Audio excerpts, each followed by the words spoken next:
ठरलं तर मग या मालिकेच्या येणाऱ्या भागामध्ये आता मात्र महिपतीच्या अड्ड्यावरती धाड टाकत चैतन्यनेच गेम केलेला असतो. म्हणजे चैतन्यला अशा काही गोष्टी समजतात की तो महिपतीच्या अड्ड्यावरती धाड टाकत साक्षी महिपतीचे व्हिडिओ बनवतो.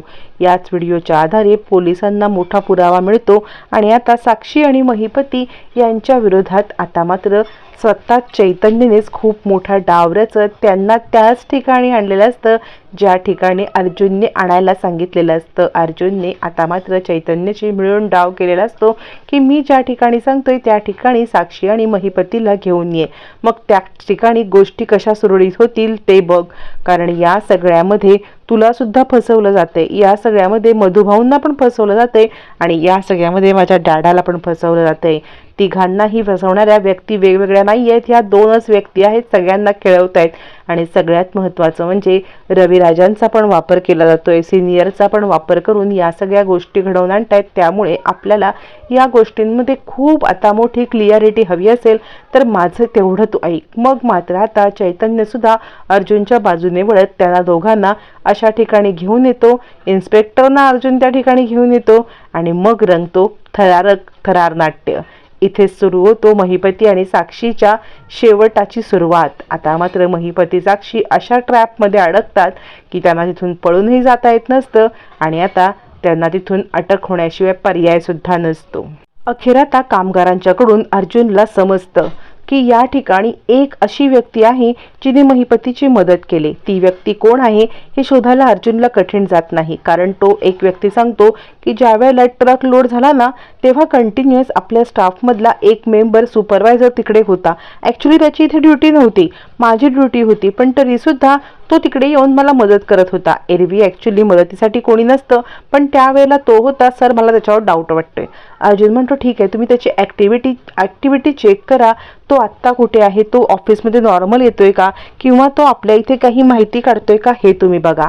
अर्जुनने हे सांगितल्यावरती ती व्यक्ती सांगते हो सर, तुम्ही काळजी करू नका, मी तुम्हाला डेली रिपोर्ट देईन. त्यानंतर मात्र आता इकडे पत्रकारांना प्रियाने मुद्दाम चिडवलेलं असतं, जेणेकरून पत्रकार प्रियाच्या चिडवण्यामुळे फितूर होतील आणि मुद्दामच म्हणजे सुभेदार परिवाराबद्दल अद्वा बोलतील, अद्वा छापतील आणि प्रियाला हेच हवं असतं. आगीत तेल ओतण्याचं काम प्रियाने केलेलं असतं. आता स्टाफमधला एक मेंबर पुन्हा येऊन अर्जुनची भेट घेतो. अर्जुनची भेट घेऊन तो सांगतो सर गोष्टी न खूप चुकीच्या घडतायत. त्याच व्यक्तीने महिपतीची भेट घेतली होती हे समजण्यात आलेलं आहे, म्हणजे या सगळ्यामध्ये त्याचा हात असू शकतो. मग अर्जुनला कन्फर्म होतं की या सगळ्यामागे महिपती आहे, पण डोकं शांत ठेवून कसं काय या गोष्टी करायच्या हे अर्जुनला कळत नसतं. त्याच्यातच आता मात्र एक मोठी गोष्ट घडते, ते म्हणजे आता अर्जुनच्या हाती पुरावा सापडलेला असतो. त्या माणसाला महिपतीने ड्रग्ज देत असताना आणि त्या माणसाला महिपतीने आता मात्र पैसे देत असताना या सगळ्याचे CCTV फुटेज अर्जुनच्या हातात लागतात. त्यामुळे अर्जुनला आता गोष्टी सोप्या होतात. मग अर्जुन आपल्या गोटातील माणसांना, म्हणजे जे विश्वासू आहेत, जे प्रतापचे विश्वासू आहेत, त्याच माणसांना एकत्र घेतो आणि त्यांना सांगतो की हे सगळं आपल्यातच राहील, याबद्दल कुठेही वाच्यता होणार नाही, याची मात्र सगळ्यांनी काळजी घ्यावी. मग मात्र अर्जुन आता जामिनासाठी पुन्हा एकदा कोर्टात येतो आणि तिथून पोलीस स्टेशनला तर पोलीस स्टेशनला ऑलरेडी प्रतापची जामीन करून रविराज त्यांना सोडवून गेलेला असतो. जामिनावरती सही करणारा दुसरा तिसरा कोणी नसून महिपती असतो. महिपतीने पैसे भरून आता मात्र प्रतापचा जामीन करून रविराजांनी आपलं कसब पणाला लावलेलं असतं. रविराजांनी कसब पणाला लावलेलं असतं, त्यांची इतक्या वर्षाची कोर्टामधली ओळख लावून त्यांनी आता सोडवून घेतलेलं असतं. मग मात्र आता किल्लेदार म्हणजेच रविराज किल्लेदार प्रताप सुभेदारांना घेऊन घरी येतात. त्याच वेळेला अर्जुन तिकडे पोहोचतो. हे लोक गाडीत बसतात, घरी पोहोचतात. तोपर्यंत अर्जुनची गाडी येते आणि पोलिसांना अर्जुन म्हणतो की मला प्रताप सुभेदारांना भेटायचं आहे. तर पोलीस सांगतात अहो तुम्ही थोडा उशीर केलात, आत्ताच रविराज किल्लेदार प्रताप सुभेदार यांना सोडवून निघून गेले. मग चिडलेला अर्जुन रागारागात आतमध्ये येतो आणि पाहतो तर काय, तिकडे महिपती. ऑलरेडी महिपती विरोधात पुरावा सापडल्यामुळे मग मात्र आता अर्जुन चिडतो, महिपतीची कॉलर धरतो, त्याला बेदम मारतो आणि मग मात्र प्रताप वरती गेलेला असतो. त्यावेळेला सगळेजण अर्जुनला थांबवतात. पूर्णाजी म्हणते यांनी आता जामीन करून आपल्याला सोडवलेलं आहे, तू ह्यांना मारतोयस. पण अर्जुन ऐकायला तयार नसतो. मग चैतन्य कसाबसा करून महिपतीला तिकडून घेऊन जात. त्यानंतर चैतन्य अर्जुनला वरती आणतो. अर्जुन, तू वेड्यासारखा वागतोयस, काहीतरी चुकीचं घडतंय, तुला कळतंय का? तुझ्या वागण्याचा तुलाच अर्थ लागत नाहीये. अर्जुन म्हणतो, तू आता यांचंच पपेट आहेस ना, तू बोलणार, हे बघ पुरावे. असं म्हणत अर्जुन आता इकडे चैतन्यला सीसीटीव्ही फुटेज दाखवतो. चैतन्य म्हणतो, मग या गोष्टी अशा कशा? यांनी तर पैसे भरले, यांनी 200 कोटी इन्व्हेस्ट केले तुझ्या बिझनेसमध्ये वडिलांच्या, आणि आत्ता पण जामिनाचे पैसे भरून यांनीच सोडवले वडिलांना, मग हा असं का करेल? यावरती अर्जुन म्हणतो, हीच यांची टॅक्ट आहे, तुला अडकवलंय तसंच माझ्या वडिलांना अडकवलंय, तुम्हाला गोष्टी कळत नाहीयेत, हा आपल्याला खेळवतोय, फक्त आपल्याला खेळवतोय आणि या सगळ्यामध्ये तुम्ही अडकत चाललायत.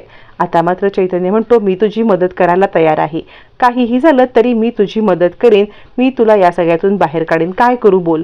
अर्जुन म्हणतो, तू एक गोष्ट करायची, मी ज्या ठिकाणी सांगतोय त्या ठिकाणी तू महिपती साक्षीला घेऊन ये, त्याच ठिकाणी मी त्या माणसाला बोलवेन, तिघांची आपण भेट घडवून आणायची आणि मग गोष्टी कशा होतात हे पाहायचं.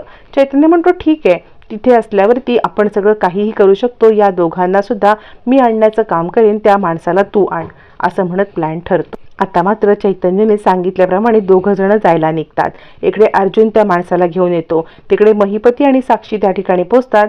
महिपती कारमध्ये बसतो आणि त्याच वेळेला त्या माणसाला येऊन भेटतो. त्या माणसाला येऊन भेटल्यावरती अर्जुनने त्या माणसाला तिकडेच कामानिमित्त बोलवलेलं असतं आणि दुसऱ्या ट्रकमधलं सामान विकण्याचं जरा नाटक करायला सांगितलेलं असतं. मग याच वेळेला महिपतीला तो माणूस येऊन भेटतो. लपून छपून चैतन्य अर्जुन हे सगळं पाहत असतो. महिपती आणि या माणसाचं डील आहे हे समजल्यावरती आता मात्र चैतन्य खूप चिडतो. महिपती तिकडून निघून जातो. मग चैतन्य खूप मोठा डावरच.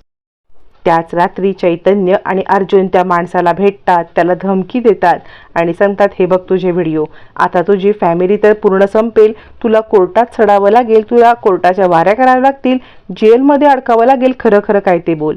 मग तो माणूस चैतन्याला सांगतो, हो, मला महिपती शिकरे यांनी धमकी दिली होती माझ्या कुटुंबाला जीवे संपवण्याची आणि त्यासाठी मला हे करावं लागलं. त्यांनी मला धमकी दिली आणि इकडे प्रताप सुभेदार यांच्या गाडीमध्ये ड्रग्ज ठेवायला सांगितले, मला पैसे पण दिले, मला धमकी पण दिली, नाही दिलं तर माझ्या फॅमिलीला संपवेल, माझ्या मुलाला ओलीस ठेवलं होतं. आता मात्र चैतन्याचे डोळे उघडतात. अर्जुन म्हणतो, बघितलंस, मी तुला जे सांगण्याचा प्रयत्न करतोय ते तू ऐकत नव्हतास. मग चैतन्य म्हणतो, आता संपलं, आता मी तुझी साथ देणार अर्जुन, आपण पोलिसांकडे तरच जाऊया. अर्जुन म्हणतो, असं नाही, आता मात्र तू त्याच्या गोटात राहून त्याचे अड्डे तपासून आपण पोलिसांना धाड टाकायला सांगूया, तिथे आपल्याला ड्रग्ज आणि बाकी सगळं सापडेल आणि त्यानंतर गोष्टी क्लिअर होईल की यांच्या अड्ड्यावर सापडले ड्रग्ज आणि आपल्या ट्रकमध्ये सापडले ड्रग्ज हे एकच आहे आणि मग या माणसाची साक्ष जी आपण रेकॉर्ड केले ती सगळ्यांच्या समोर आणता येईल. असा म्हणत आता मात्र महिपती आणि साक्षी विरोधात चैतन्य खूप मोठा डाव रचतो. त्यांच्या अड्ड्यांचा पत्ता पोलिसांना देतो आणि सगळ्या गोष्टी आता महिपती आणि आता साक्षीच्या विरोधात घडतात. अखेर चैतन्याने महिपतीचा गेम उलटवलेला असतो. पोलिसांच्या मदतीने अर्जुनने महिपतीच्या अड्ड्यावरती धाड टाकलेली असते आणि खेळ इथेच संपतो.